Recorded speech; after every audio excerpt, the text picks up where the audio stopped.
और दक्षिणी लेबनान में इजरायल ने एक के बाद एक कई एयर स्ट्राइक्स की हैं। इसके बाद दक्षिणी लेबनान के कई इलाके दहल उठे हैं। धमाके इतने ज्यादा तेज थे कि उनकी गूंज कई किलोमीटर दूर तक इलाके तक महसूस की गई है।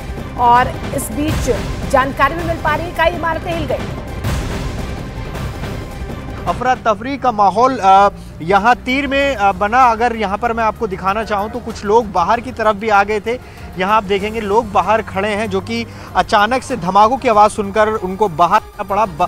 तीर में आमतौर पर जो माहौल है वो एक सामान्य रहता है, लेकिन ये पहली बार है कि जब तीर तक इतनी तेज़ धमाकों की आवाज़ आई। धमाकों की आवाज़ आती है, लेकिन धमाकों की आवाज़ न सिर्फ तेज़ थी बल्कि उसको यहाँ तक महसूस किया गया। जिस जगह हम ठहरे हुए थे वहाँ पर भी होटल में एक तरह से होटल दहल गया। तो ये तस्वीर लगातार इजराइल लेबनान बॉर्डर की बनी हुई है, जहाँ इजराइल और हिजबुल्लाह के बीच लगातार जंग चल रही है। आज भी दोनों ने एक दूसरे पर बमबारी की। और अब रात में अगर मैं वक्त की बात करूं, किस वक्त ये धमाके हुए हैं, तो करीब 9 बजे का वक्त है। यानी कि आप मानकर चलिए कि भारत में करीब 12:30 बजे का वक्त होगा इस वक्त, जब ये धमाके एक के बाद एक यहाँ दक्षिणी लेबनान में हो रहे हैं। रह रहकर लगातार तेज़ी के साथ जो जंग है वो इजराइल और हिजबुल्लाह के बीच में लगातार बढ़ती जा रही है। कल हिजबुल्लाह ने कई ठिकानों पर अटैक किया था और ये दावा किया था कि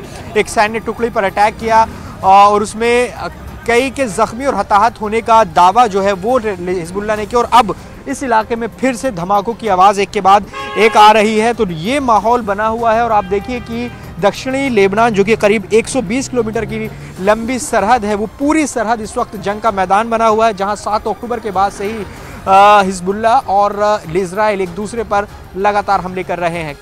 इजराइल की मदद के लिए अमेरिका ने कुछ दिन पहले ही अपनी एक परमाणु पनडुब्बी को भी भूमध्य सागर में तैनात किया था, लेकिन हिजबुल्लाह के हाथ एंटी शिप मिसाइलें लगते ही अमेरिका की उस पनडुब्बी पर भी खतरा बढ़ गया। क्योंकि अगर हिजबुल्लाह ने एंटी शिप मिसाइलों का इस्तेमाल अमेरिका की परमाणु पनडुब्बी पर कर दिया तो उसमें रखे विनाशकारी हथियारों में जोरदार विस्फोट हो सकता है। और अगर ऐसा हो गया तो अमेरिका को बहुत बड़ा नुकसान होगा। एंटी शिप मिसाइलों को बड़े जहाजों पर हमले के लिए ही तैयार किया जाता है। ज्यादातर एंटी शिप मिसाइलें जमीन, आसमान और समंदर तीनों जगह से दागी जा सकती हैं। खबर के मुताबिक हिजबुल्लाह को रूस से जो मिसाइलें मिली हैं उनकी रेंज 300 किलोमीटर तक है। मतलब ये कि अमेरिका और इजराइल के जंगी जहाज सीधे सीधे उसके निशाने पर होंगे, जबकि अगर हिजबुल्लाह चाहे तो भूमध्य सागर में तैनात अमेरिका और इजराइल के सैनिकों पर एक झटके में मिसाइलें बरसा सकता है।